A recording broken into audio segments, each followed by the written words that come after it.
How many times in your life have you found yourself asking the question, where did the time go?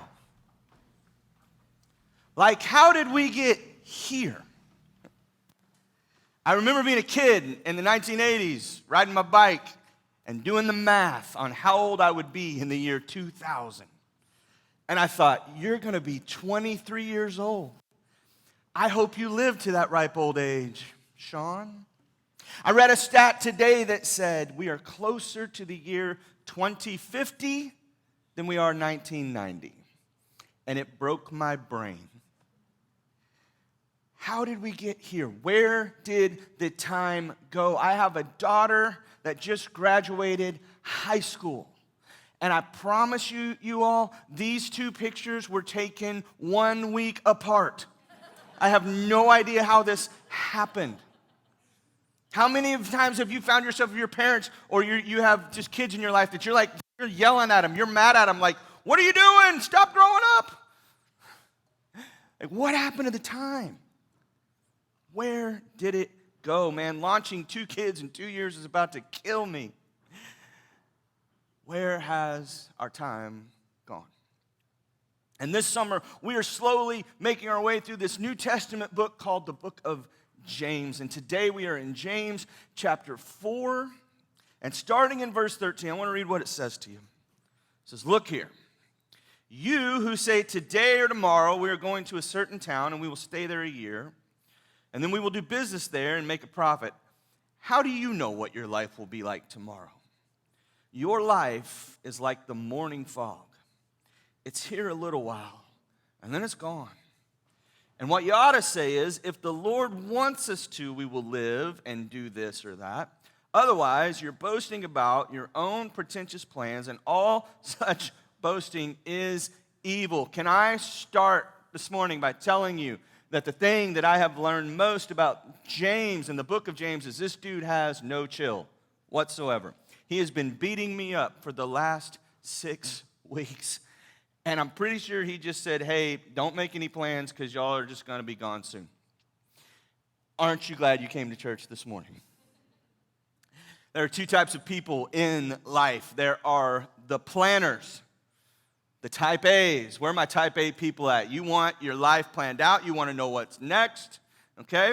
Like, you got this thing figured out. And then there are drifters. I will call myself a drifter. Where are my drifting friends at? It's a miracle y'all put on shoes today. I'm proud of you. Thank you for being here. In the Dillback house, my wife, Jayla, is the planner. She has digital calendars, paper calendars, wall calendars, desk calendars, and she needs to know exactly how her week, month, and year is going to flush out. I, on the other hand, barely know what day it is. I have 3 children. My wife has 4, if you know what I mean.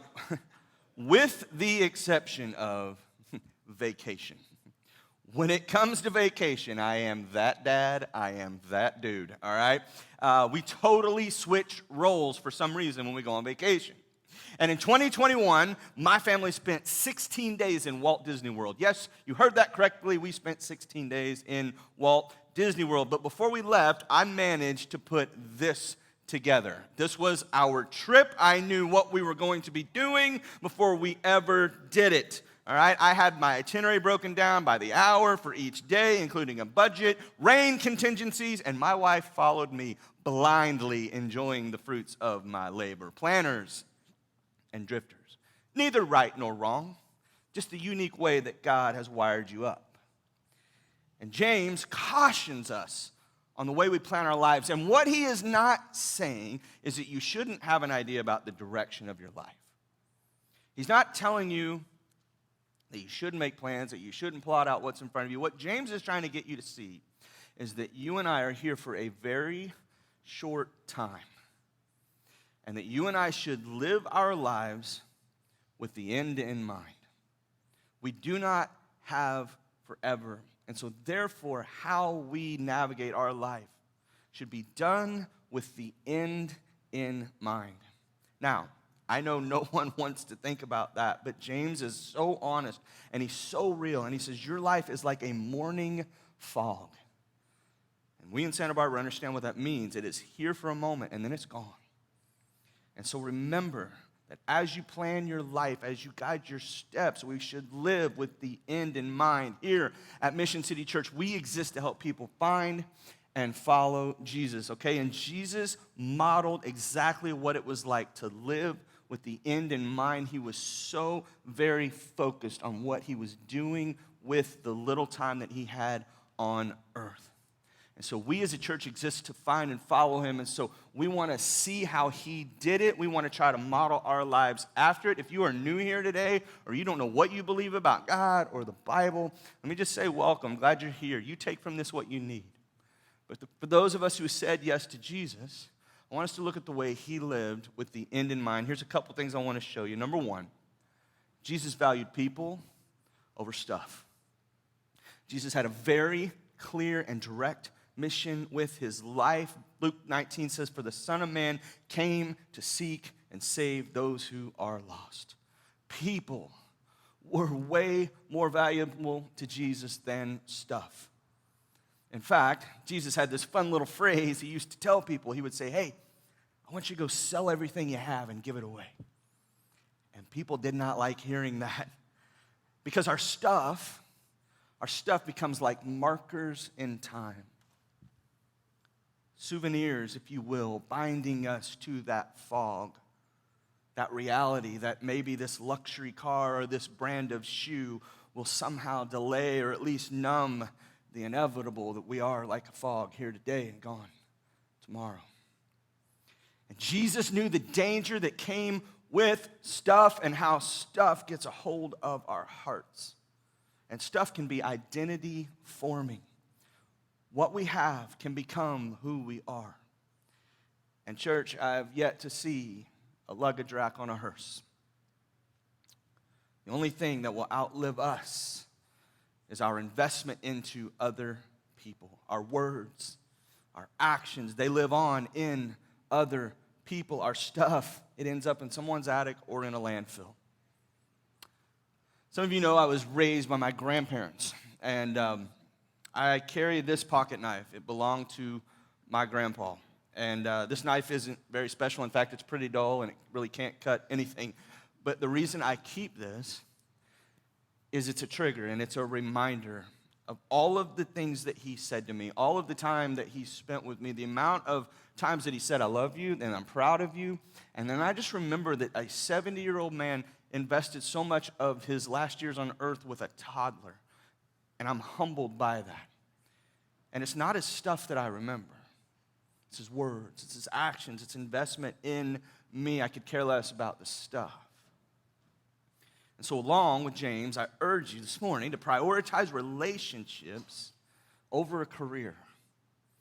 Invest into the next generation with the same passion and energy as you do a 401k. Love people and use things instead of using people and loving things.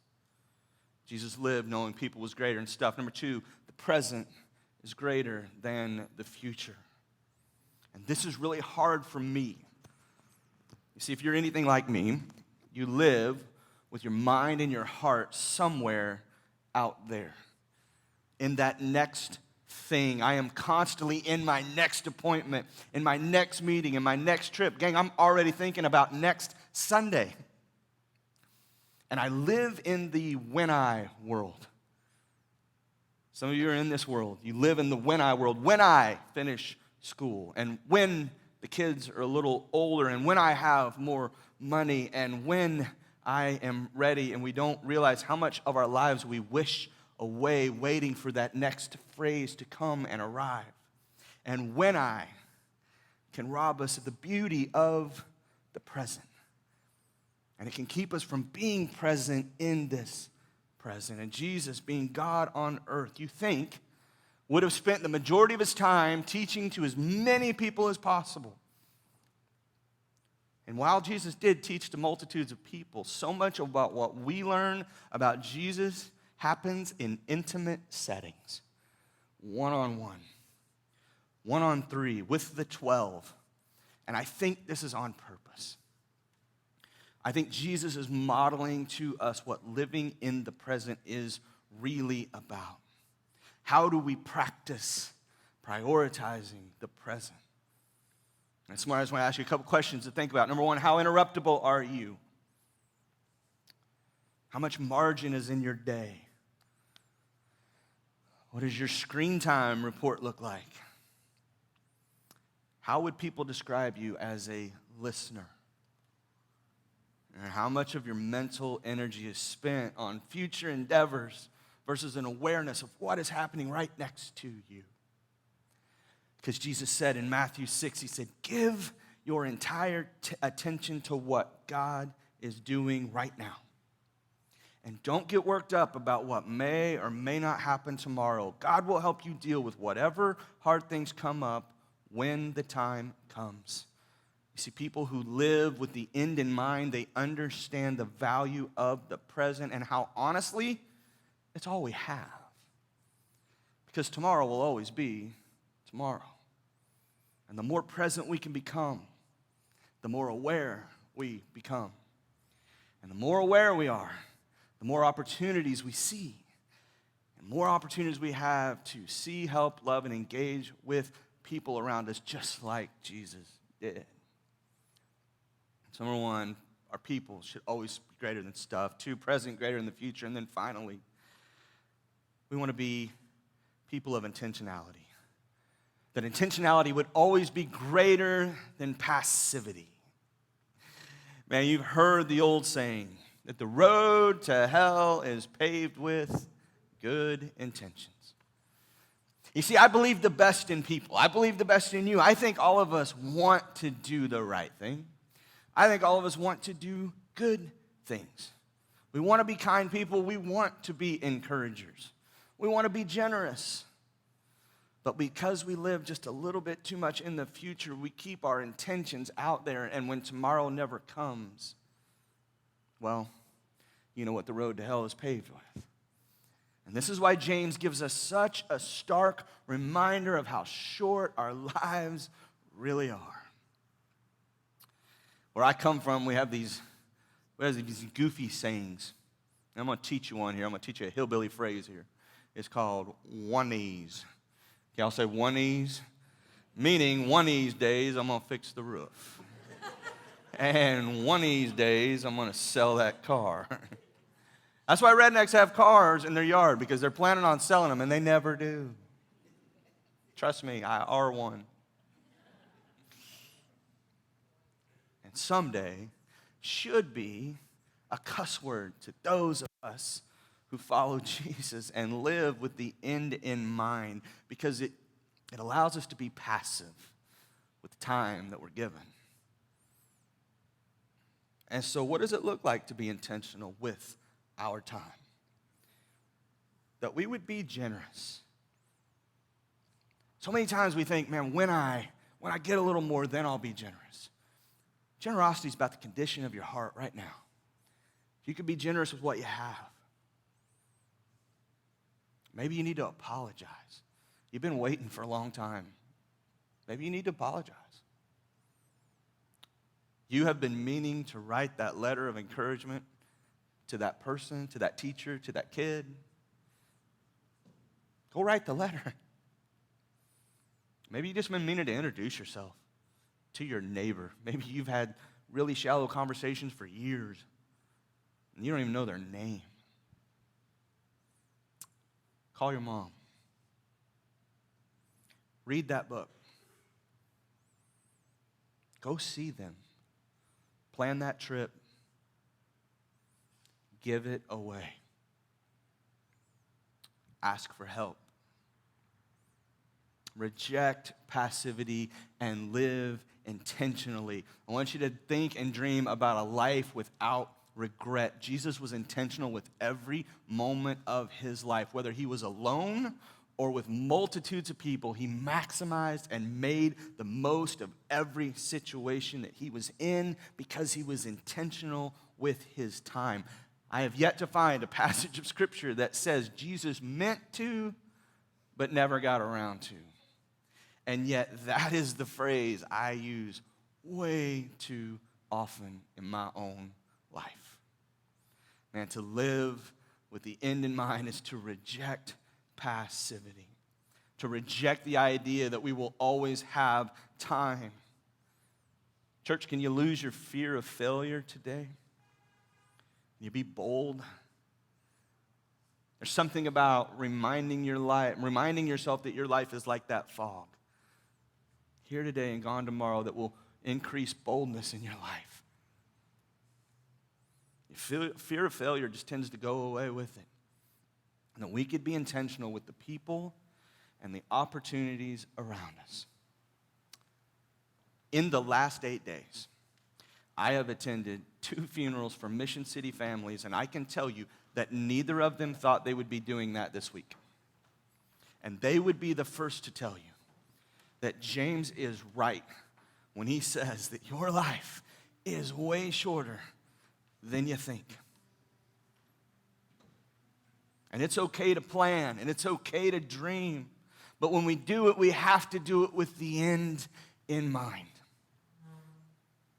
And when we do that, we honor God with this one little life that He's given us, this one short but very significant life that each and every one of us have.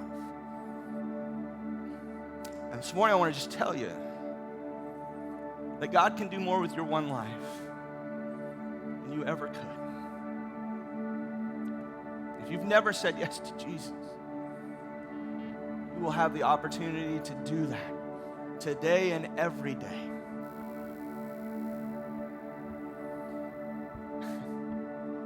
One of my favorite movies was Forrest Gump. Remember Forrest Gump? And he asked this really deep philosophical question. Is your life just kind of floating around like a feather on a breeze?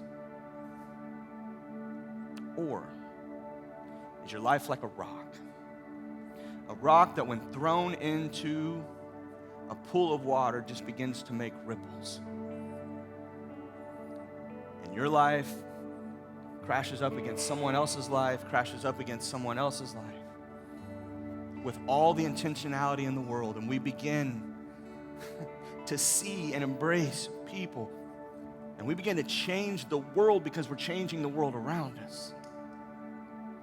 What if you saw your job more as the people you work next to versus just a paycheck?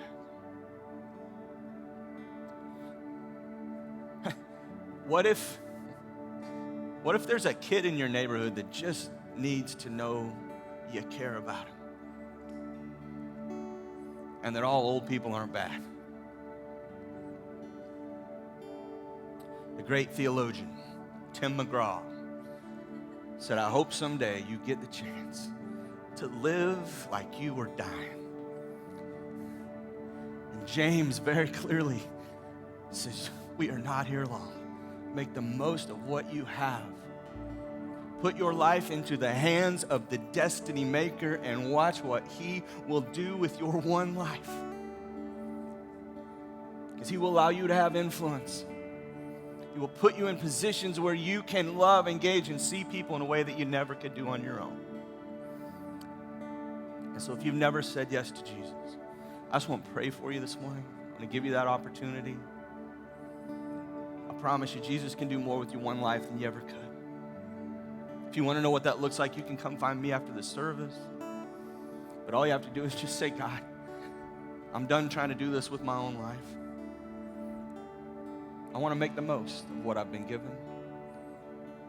I'm going to let you come into my heart and take over. You sit on the throne of my life. You make those decisions. You show me what it means to be intentional. You show me what it means to be present. God, you show me what it means to love people.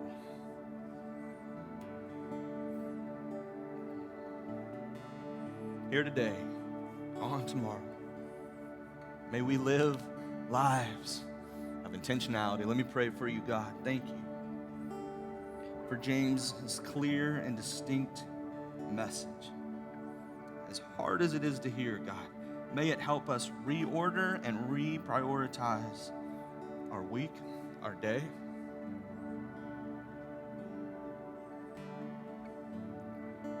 God, forgive us when we're the most important person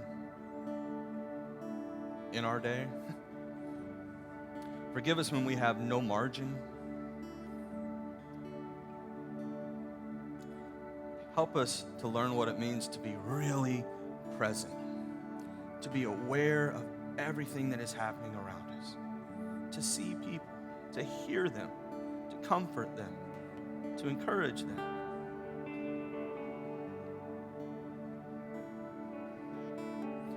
Would you do more with our lives than we ever could?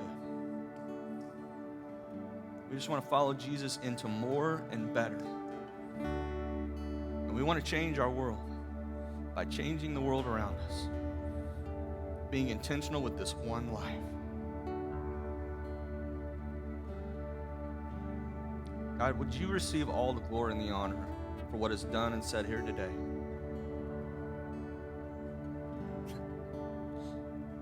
I pray these things in Jesus' name. Amen. You stand your feet and sing with us this morning.